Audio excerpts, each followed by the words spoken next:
Olá, eu sou Lauro Jardim. Eu sou o Gabeira. Eu e Gabeira estamos hoje aqui, como em todas as terças-feiras, para bater o nosso papo semanal sobre os assuntos quentes do Brasil.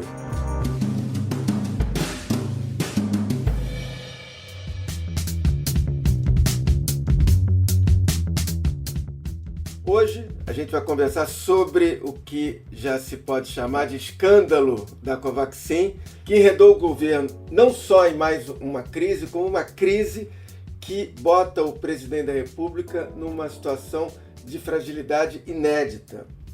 Gabeira, muitas vezes você frisou aqui no podcast que a CPI, quando ela começou, ela já tinha elementos suficientes para incriminar o governo, indiciar o Bolsonaro por tudo que ele deixou de fazer no combate à Covid. Só que o caso da Covaxin, que explodiu agora, 10 dias atrás, é uma dessas histórias imprevistas que mudam a história de uma CPI e podem também marcar para sempre um governo. De certo modo, botou o Bolsonaro num corner inédito para ele. Ou melhor, se a gente puder voltar um pouco atrás, é um corner comparável ao que ele sofreu quando o Queiroz foi preso. No caso do Queiroz, o judiciário, mais especificamente o Gilmar Mendes, tirou o Bolsonaro do sufoco. No caso de agora, ainda não se sabe como o Bolsonaro vai sair dessa.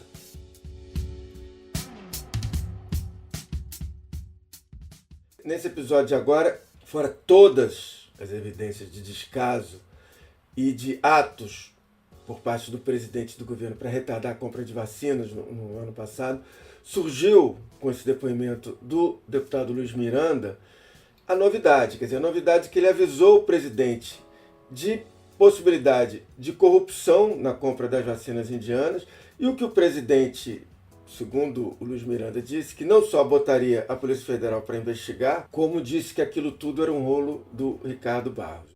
Então o senhor confirma. O senhor confirma, então, que... Foi o Ricardo Barros que o presidente falou? Foi. Agradeço imensamente a Vossa Excelência. O Ricardo Barros, que é um deputado daqueles políticos cujo passado condena, a gente sabe, mas mesmo assim é líder do governo. Aliás, de um governo que se diz contra a corrupção, né?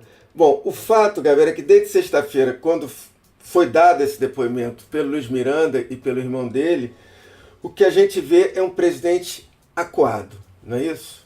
Sem dúvida, Lauro. A CPI poderia e tem elementos para condenar o Bolsonaro apenas pelo negacionismo, né?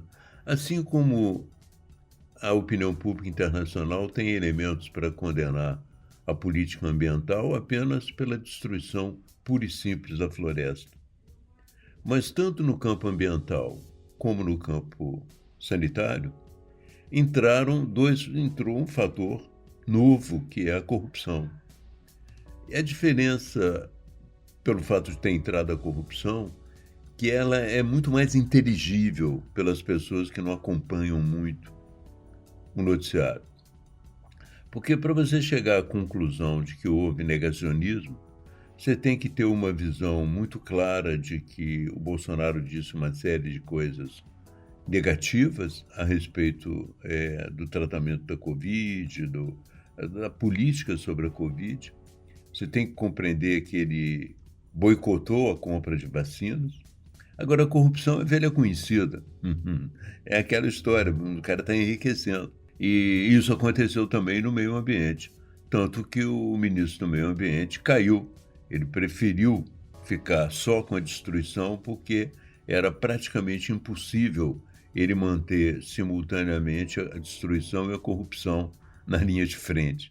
Uma edição extraordinária do Diário Oficial da União anunciou hoje à tarde a queda do ministro do Meio Ambiente, Ricardo Salles. Numa gestão tumultuada, com atos e declarações de enfrentamento a ambientalistas, ele deixa o cargo na condição de investigado, sob suspeita de envolvimento na exportação ilegal de madeira. Aí todo mundo entende mais facilmente de que não está funcionando porque está entrando grana. Então, é muito mais fácil você explicar, por exemplo, por que as vacinas mais importantes do mundo foram rejeitadas e boicotadas. Por que a Pfizer foi boicotada dessa maneira? para você negociar com a Pfizer, talvez não tivesse essas brechas que a Covaxin abriu. Exato, esses intermediários. Isso. Uma delas é de ter uma intermediária praticamente controlável aqui no Brasil, com possibilidade de abertura também de contas no exterior, em paraísos fiscais, onde você faria triangulação. Foi o que aconteceu com a Covaxin. Eles compraram a Covaxin através da Precisa, uma intermediária, e havia também já um pagamento adiantado que não estava no contrato. E um pagamento adiantado que seria feito antes da entrega do primeiro lote. Então, e um pagamento adiantado que seria feito para uma outra empresa, a Madison, que está em Singapura, que na verdade não é uma empresa. Ela é uma offshore, ela funciona num lugar onde a mulher disse, olha, aqui a gente representa várias empresas. É um escritório que representa muitas empresas, entende? E eles dão um endereço lá de Singapura. E quando o Luiz Miranda, antes dele iniciar o depoimento, ele falou assim, o presidente me falou isso, mas eu não lembro o nome do deputado que ele mencionou. E depois passou uma hora, antes dele mencionar, eu já sabia. Quando ele falou, o presidente me disse isso e seguiu adiante, eu já sabia. Tanto que na Globo News eu disse, olha, esse homem, esse deputado, muito provavelmente é o Ricardo Barros. Por quê? Porque o Ricardo Barros já tinha tido negócios também com a Global. E a Global era a outra encarnação da Precisa, a encarnação da Precisa no governo Temer, quando eles fizeram um negócio com o governo e deram cano, até um processo rolando.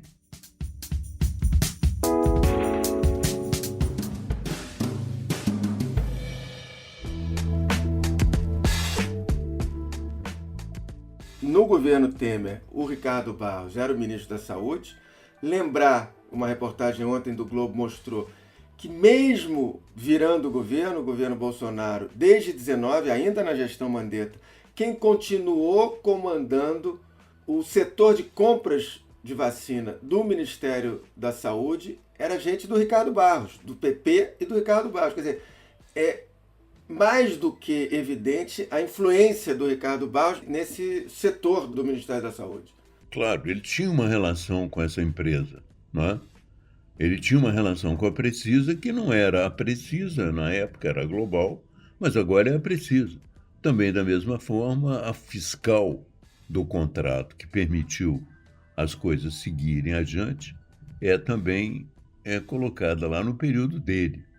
Então, para nós que conhecemos já, e você já mencionou isso, ele já tem um passado, né? Na Lava Jato, ele foi denunciado 2 vezes.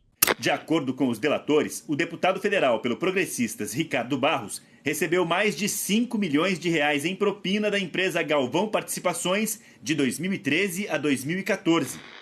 Eu publiquei isso, que é um caso curioso, porque ele recebeu, segundo a delação premiada dos executivos e do dono da Galvão Engenharia, ele recebeu 2 vezes propina pelo mesmo negócio. Ele exigiu quando estava começando lá uma parte da propina e depois, porque estava difícil ainda de sair algumas coisas, ele exigiu novamente uma propina que foi paga, segundo a delação, em dinheiro na sede do PP no Paraná, da qual o Ricardo Barros então era o presidente regional do partido lá no Paraná e ele era secretário do governo Beto Richa. Quer dizer, é um sujeito com esse prontuário todo que a gente conhece.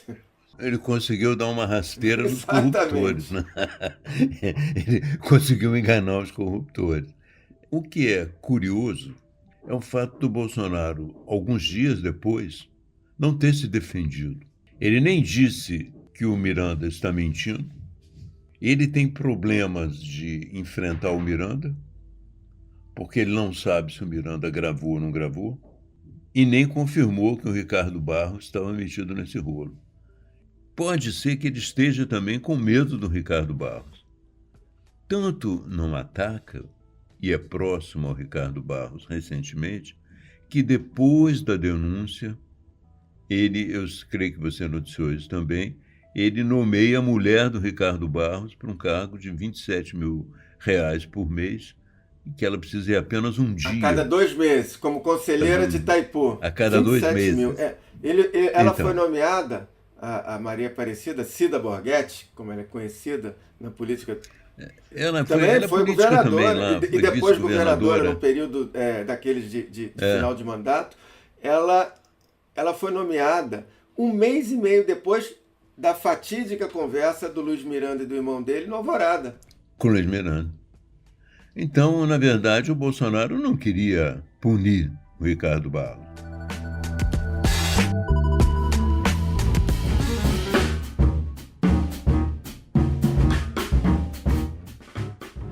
Todo mundo se lembra que 2 dias antes do depoimento do Miranda, todo mundo viu o Onyx Lorenzoni na televisão, agressivo, batendo no Luiz Miranda, dizendo uma frase, algo como: Deus vai cuidar de você, mas nós também vamos cuidar de você.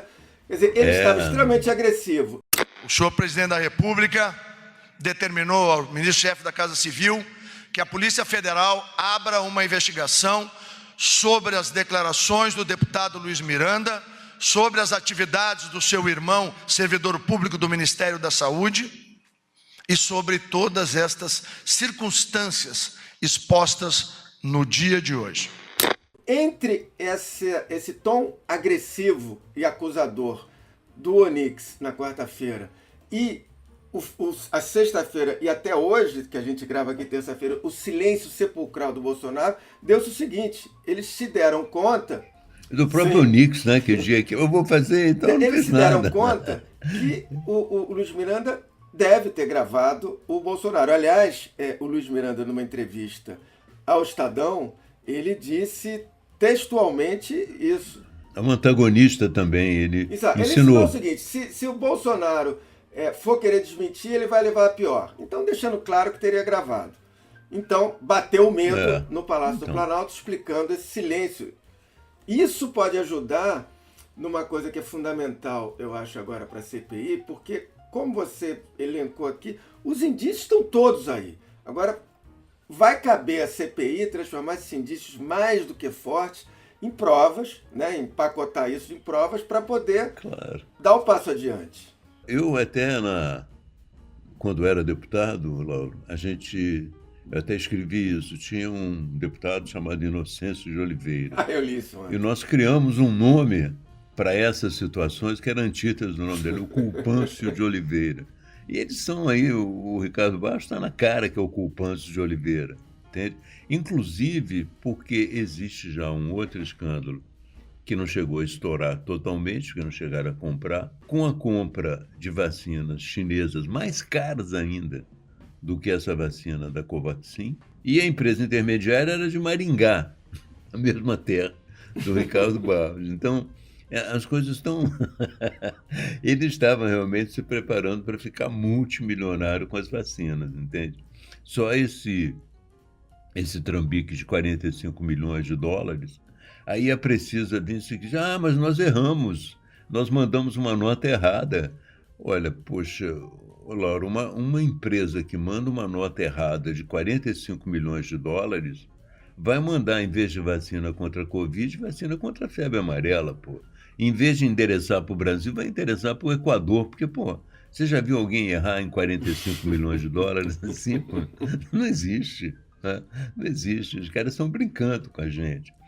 E o Bolsonaro não está tão distante dessa operação da Covaxin, pessoalmente. Se você examinar, o Bolsonaro jamais interferiu por nenhuma vacina. Ele só interferiria por remédios. Mas nesse caso da Covaxin, uma vacina que ele aparentemente não teria nenhuma reação, aí ele escreve para o Modi da Índia, o primeiro-ministro da Índia, e fala: nós estamos interessados na compra dessa vacina, e eu mostrando que ele pessoalmente também estava interessado nisso. Eu soube que uma das táticas do governo vai ser designar o Pazuello para matar no peito. O Pazuello seria incumbido de dizer o seguinte: não, o presidente denunciou para mim, eu levei a sério, apurei e não encontrei nada. Mas acontece que essa reunião foi 4 dias antes da saída do Pazuello do Ministério da Saúde. Nesses 4 dias houve um sábado e um domingo. Ele teria apurado no domingo e chegado à conclusão na segunda de que não houve nada. Nessa questão do Pazuello tem 2 outros pontos que são os seguintes. Primeiro, a gente vai ter que... o Bolsonaro vai testar de novo a fidelidade canina do Pazuello, né? Que já está todo encrencado e que vai ter, como você disse, matar essa no peito. E a segunda, se ele resolver matar no peito e dizer que sim, ele foi acionado pelo Bolsonaro e investigou, ele vai ter que provar que mesmo nesse tempo mais do que curto que você mostrou, o que ele fez? Domingo? O que ele fez nesse domingo? Quem? Ele ligou para o secretário executivo, ele ligou para o responsável pela compra da Covaxin, e esse sujeito vai ter que confirmar, e aí você pode ter abertura de sigilos telemáticos e tal. Quer dizer, vai ser difícil para ele provar que houve qualquer coisa desse tipo. E depois tem uma coisa, né? Vamos analisar com relação de forças. Não é interessante você julgar o Pazuello na linha de frente, porque agora ele ficou mais vulnerável ainda com a ameaça da mulher de Popo. Ele mesmo deve estar dizendo, olha, poxa, me tira dessas. Pô. Porque quem quer estar envolvido simultaneamente em questões ligadas à corrupção, à ineficácia, quer dizer, ele tem que explicar já, ele passou a ineficácia dele. Ele tem que explicar agora, ele teria que explicar esse processo de corrupção. E ainda teria que explicar a relação dele com uma funcionária dentro do Ministério da Saúde, quer dizer, mistura incompetência, corrupção e um pouco de adultério. E favoritismo e tudo junto. Mas eu acho que o Pazuello não aguenta tanto, entende? Coitado, ele deve estar pedindo arrego, eu acho, entende? Entra tudo num tom de novela do SBT mexicana, mas tudo bem. É lógico, é lógico.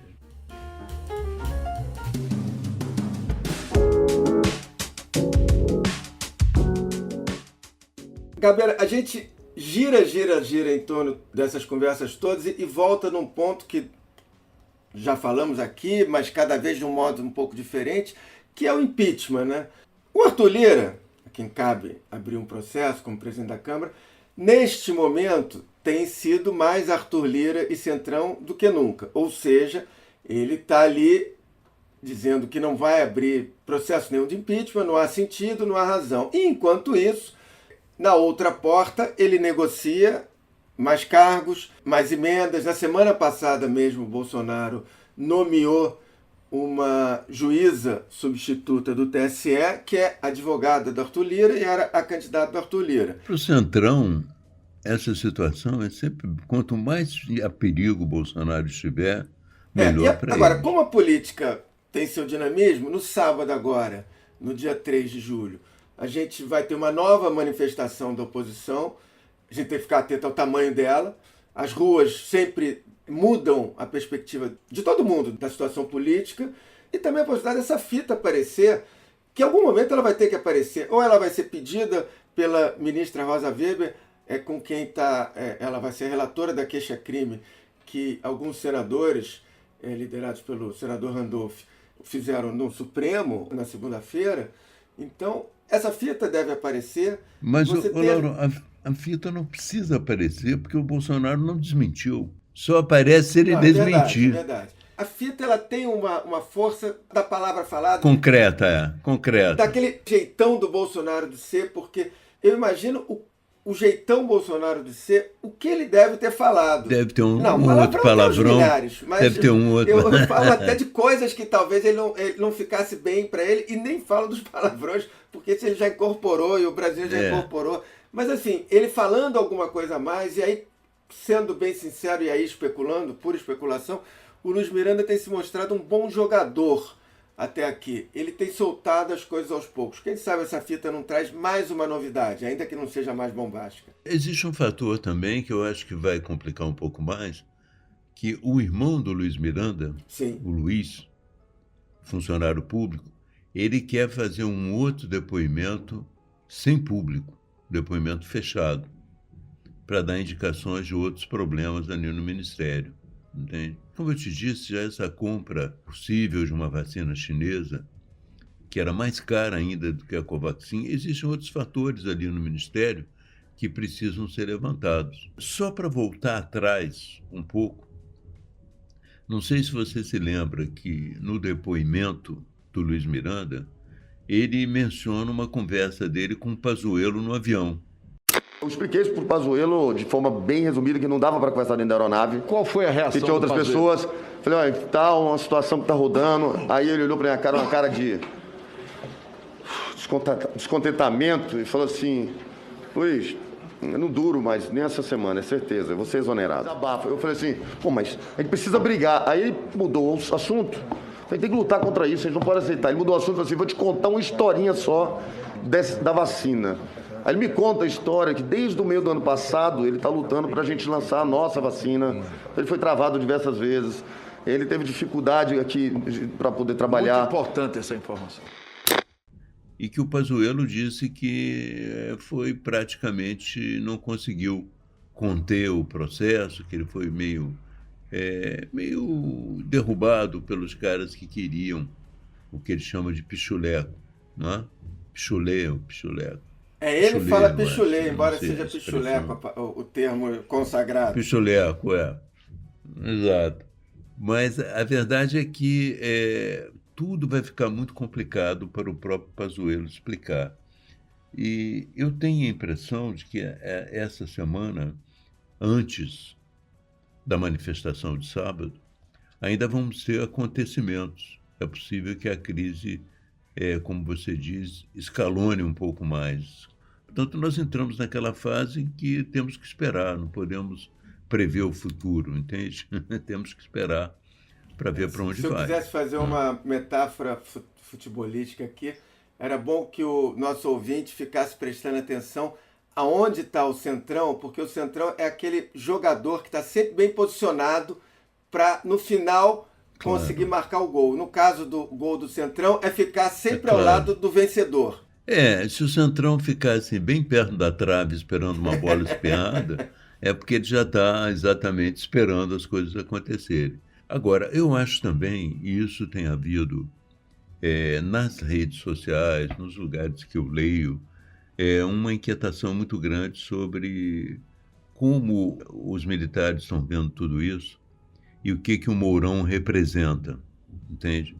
Então, muita gente está discutindo, no caso de um impeachment, qual seria o comportamento adiante do Mourão, se seria interessante enfrentar o Mourão em 2022 ou enfrentar o Bolsonaro já todo enfraquecido, não é? Existem muitas considerações aí agora sobre o que pode acontecer e, acontecendo, quais são as repercussões em 2022. É interessante também que o nosso espectador, não veja apenas o jogo do Centrão, mas veja também o movimento de todos, porque todos estão avaliando, né? Os próprios partidos políticos de oposição estão discutindo se no momento o impeachment é melhor ou deixar sangrar. Embora eu ache que não exista uma contradição muito grande entre deixar sangrar e o impeachment. Porque o impeachment na verdade, uma forma de deixar sangrar. Mas a verdade, se você examinar, por exemplo, dentro da CPI, a iniciativa foi tomada por 3 deputados, a iniciativa de denúncia ao Supremo Tribunal Federal de notícia-crime, ela foi tomada por 3 senadores que são mais ou menos independentes, que não pertencem a partidos políticos de oposição fortes, que pode resultar, quer dizer, se a Rosa Weber aceitar a notícia-crime, se isso acontecer, isso pode, evidentemente, chegar no parlamento, como chegaram algumas coisas do Temer, entende? Mas não foi uma iniciativa articulada da oposição. A oposição está pensando em se articular em torno do relatório do Renan Calheiros, entende? O que toma mais tempo, né? Sangra mais, e não tem necessariamente esse resultado de caminhar para o impeachment.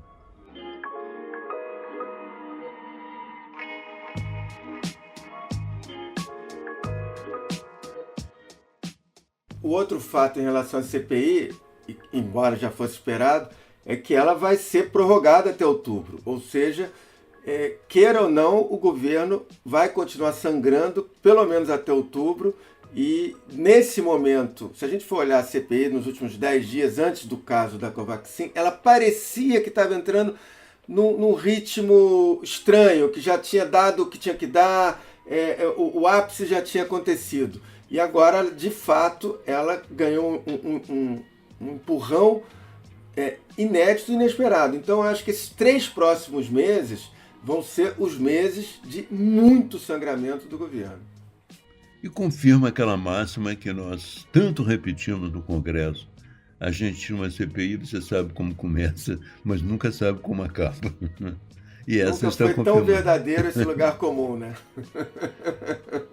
Ninguém contava, evidentemente, contava-se com uma denúncia muito robusta a respeito do negacionismo, mas ninguém contava que o negacionismo fosse também se associar à corrupção. Quando eu examinava, até o momento, as reações do Bolsonaro à compra da Pfizer, a resistência do Bolsonaro e do Pazuello, eu dizia porque o Bolsonaro tem resistência a uma vacina que utiliza a técnica do DNA mensageiro, e ele é um obscurantista, ele acha que vai virar jacaré, ele acha que o DNA da pessoa vai ser modificado.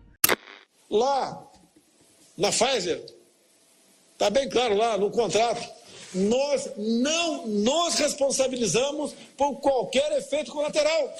Se você virar virar um jacaré, é problema de você, pô. Eu achava que era uma reação do Bolsonaro aos avanços da medicina genética. Quando nós denunciávamos que o Bolsonaro resistia à vacina chinesa que o Dória comprou, a Coronavac, nós dizíamos, bom, isso é uma resistência ideológica. Mas essa mesma resistência ideológica não existe com a outra vacina chinesa que eles estavam comprando por $17. E dentro desse processo estavam 2 bolsonaristas de carteirinha, que é o Wizard e o Luciano Hang, da Avan. Você começa a pensar, será que havia apenas um atraso ideológico? Agora eu já começo a duvidar, porque quando entra a questão do dinheiro, você tem que tirar o chapéu e dizer, esse fator tem uma importância enorme no Brasil, não é?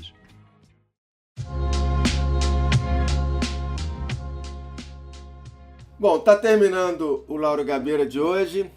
A gente fica por aqui. O Lauro Gabeira está disponível a partir das 5h30 da tarde, das terças-feiras, no site do Globo, no Spotify, no iTunes ou na sua plataforma preferida de podcast. E também pode ser ouvido na Rádio CBN às 10h30 da noite, também às terças-feiras.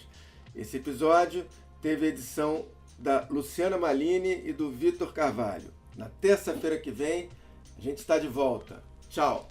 Até lá.